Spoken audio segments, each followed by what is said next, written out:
Are interest rates going to stay where they are for the next 10 years? Stay tuned, watch this video, and find out. Thank you for joining me again on Mondays with Mark. It's Monday, and I'm Mark. Welcome back. I hope you guys had an amazing week and you're enjoying this long weekend. It is technically a holiday Monday here in Canada, so I hope you're enjoying that. And to touch on the topic of this video, will the interest rates stay where they are for 10 years? Well, we have no way of knowing exactly what the interest rates are going to do. But what we do is we go back and we look at the historical data and we use that data to make our predictions and our assumptions for what the market is going to possibly do in the future.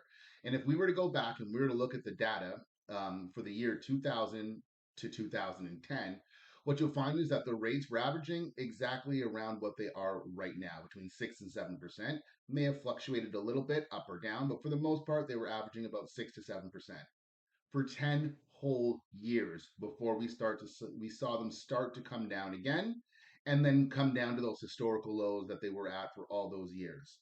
So if you're waiting for the rates to come down and that's what's keeping you from making a move, you may be in for a little bit of a longer wait than you possibly considered, up to potentially 10 years. Because if it happened and the rates stayed the same that they are now from 2000 to 2010, it stands to reason that it could very easily happen again between 2022 and 2032.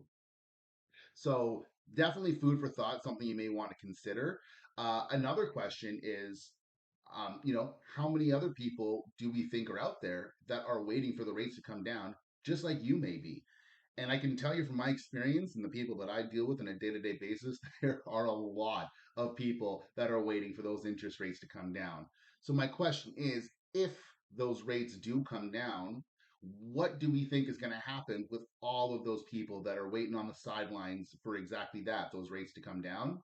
They're going to flood back into the market. They're going to start bidding on properties altogether, and we're probably going to start seeing multiple offers, bidding wars, property values going up, and homes going for more than they're worth again because of these crazy bidding wars and all the people that have come to the market. So while there is a chance that you may possibly be saving money on your interest rate if it does go down, you could potentially end up paying more for your next home, possibly much more, based on what we've seen over the last few years and those multiple offer situations. So my question is, and I've done the math here. So if you were to take the average price of the homes in London, which is about $630,000, I'm going to use nice round numbers to make the math simple because math is definitely not my strong suit. But the average price is about 630,000, and if you take a 6% interest rate over 25 years, your monthly payment is going to be about $3,455, give or take, on average. Okay. Now, at that same price point of $630,000, the average price point here in London, if those rates go down 2 points to 4%, 2 whole points, your monthly payment then goes from $3,455 a month to $2,840 a month, which is a savings of about $615 per month, which is no small chunk of change. That is quite a lot of money.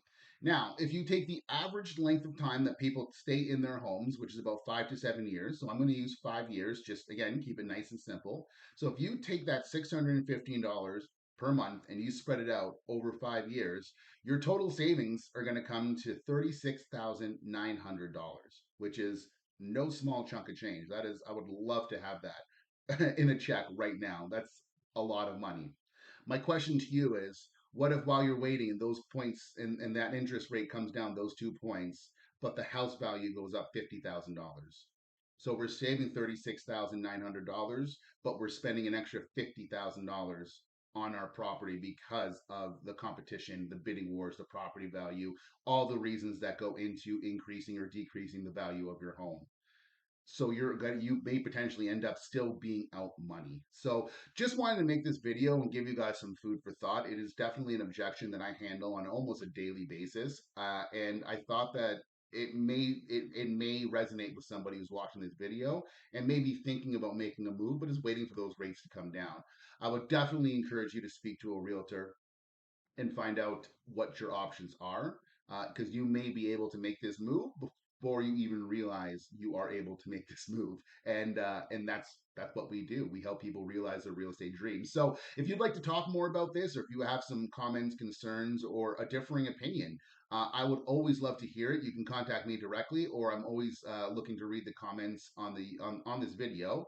And let's open a dialogue. Let's explain. Like let's have a conversation about this, because that's the only way that we're going to increase people's comfort level, is by continuing to have these conversations and exploring all the options and potential plan Bs or Cs if plan A doesn't necessarily work for you. So, if you are thinking about making a move in real estate, then that's exactly why we should meet. My information is never hard to find, it's always attached to this channel. And I hope you found this Mondays with Mark's video informative. And as I mentioned, if you have anything to say, any comments or anything like that, please put them here in this video. I'll make sure to read them and respond back to you if necessary.